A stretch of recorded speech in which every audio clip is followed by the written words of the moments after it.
Samantala, nanumpa na ngayong araw ay tinalagang bagong Supreme Court Justice ni Pangulong Bongbong Marcos. Yan ay si SC Administrator Raul Villanueva. Buong detalye kukwento sa atin ni Courtney Esquilio.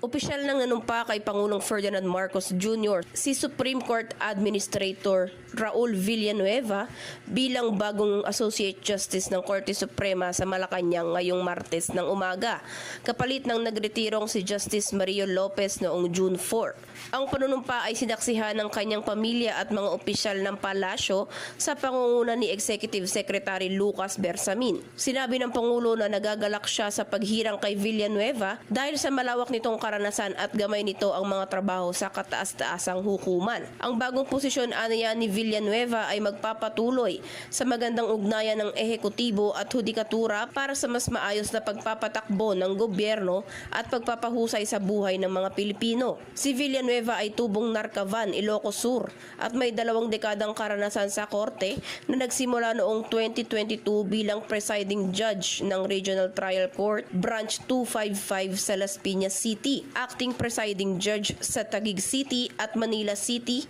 at naging executive vice president ng Philippine Judges Association at Supreme Court Administrator. Ako si Courtney Esquilio para sa Kwentong Politiko.